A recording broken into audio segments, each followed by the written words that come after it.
Et pour parler de ces élections en République démocratique du Congo, on reçoit sur ce plateau Leslie Varenne, géopolitologue. Bonsoir Leslie Varenne. Bonjour. Bonjour. Merci de répondre à nos questions sur RT France. Alors on l'a dit, les bureaux de vote ont ouvert déjà depuis plusieurs heures. Beaucoup de retard, notamment dû à cette machine à voter, des listes électorales manquantes. Est-ce qu'on pouvait s'attendre à un tel chaos ? Oui. C'était clair que cette élection était foutue d'avance, si je peux me permettre de le dire ainsi. On savait déjà depuis 3 jours qu'il y avait 60% du matériel seulement qui était arrivé, et encore, on savait pas, les machines à voter n'avaient pas été testées.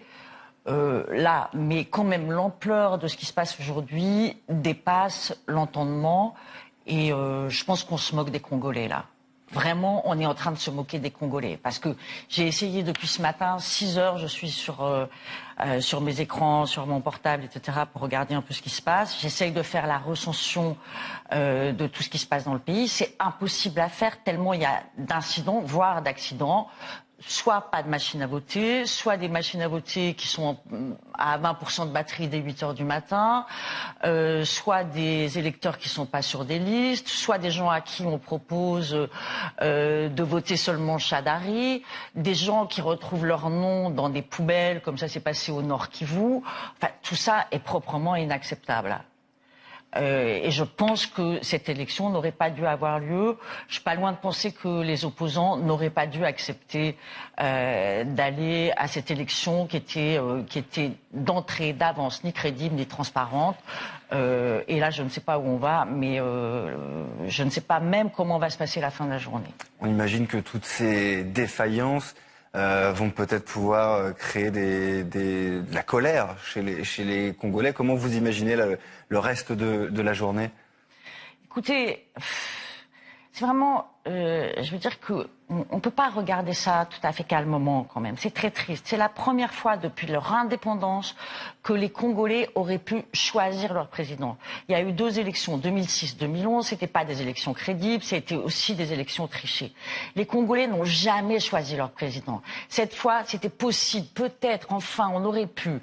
Et on voit que c'est encore pas possible. C'est extrêmement triste de voir que il y a 80 millions de personnes. C'est un grand pays, c'est un pays riche, 80 millions de personnes qui sont prises en otage pour diverses raisons qui sont à la fois nationales, internationales, stratégiques et tout ce que vous voulez. Et c'est incompréhensible. Les Congolais, on le disait tout à l'heure, attendent depuis déjà 2 ans cette élection. Et en cas de victoire d'Emmanuel Ramazani Shadari, certains parleraient de fraude. Est-ce que vous comprenez ça, ce sentiment ? Évidemment, mais si on regarde un peu ce qui s'est passé pendant la campagne électorale, on voit bien que les meetings de Shadari étaient presque vides, ou quand il y avait du monde, il venait et scandait, et la population scandait le nom de son opposant. Donc de toute façon, les Congolais ont envie de changement. Cette élection, ils savent qu'elle est foutue d'avance, ils savent qu'elle est truquée, et pourtant aujourd'hui il y a un engouement. Les Congolais sont allés voter, ils sont en colère quand ils peuvent pas voter. Pourquoi il y a cet engouement ? C'est parce qu'ils pensent que cette élection, ça peut être le seul moyen de changer. Ils veulent changer, ils n'en peuvent plus, ils sont dans une précarité, une paupérisation, le pays est pillé, ils n'en peuvent plus, il faut un changement. Et c'est encore pas cette élection qui va amener ce changement, mais ça va amener quoi ? Et comment les Congolais vont supporter l'annonce de Shadari vainqueur, ou l'annulation de l'élection avec tous les scénarios sont imaginables, ou avec l'annulation de l'élection et Kabila qui reste au pouvoir parce que l'élection est annulée. Comment les Congolais vont supporter ça ? Est-ce qu'il va y avoir encore des morts ? On est à 6 millions de morts depuis 25 ans. Mais moi, ce que je me demande, c'est où sont tous ceux qui donnent des leçons de droits de l'homme là ? Qui regarde ce qui est en train de se passer en RDC aujourd'hui ? Où est la communauté internationale ? Où sont les organismes régionaux ? Qui regarde ce qui est en train de se passer aujourd'hui ? Comment on peut regarder ça calmement ? On peut pas. Et qu'est-ce que pourrait faire concrètement la communauté internationale avec ce qui se passe en RDC ? Comment pourrait intervenir la communauté Concrètement, il internationale? faut que le Conseil de sécurité décide qu'il y ait un gouvernement de transition pour donner les moyens d'avoir une élection crédible et transparente. C'est la seule solution. Joseph Kabila a prouvé qu'il ne pouvait pas organiser cette élection. Corneille Nangaa, le président de la CENI, a prouvé qu'il était incapable d'organiser cette élection. Ça fait 3 ans que cette élection est préparée et vous regardez ce qui se passe aujourd'hui dans tous les endroits du Congo. C'est pas possible.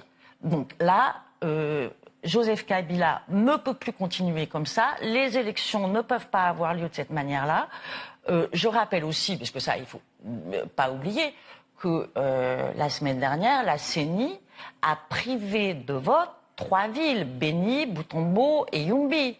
Ces élections auront lieu au mois de mars prochain. Oui, mais au mois de mars prochain, les élections... Les résultats sont le 6, en janvier. Voilà, ils ne voteront que pour les législatives et les provinciales, ils ne voteront pas pour les présidentielles. Est-ce que le Congo est en dehors de tous les pays de la communauté internationale? Est-ce que le Congo est sur la planète Mars? Ou est-ce qu'il fait partie des Nations Unies? Enfin, qu'est-ce que c'est que cette histoire? C'est pas normal qu'1,2 million de personnes ne puissent pas aller voter. Enfin, je me demande pourquoi personne ne réagit. Merci beaucoup Leslie Varenne d'avoir répondu à nos questions. Je rappelle que vous êtes géopolitologue. Merci beaucoup. Merci.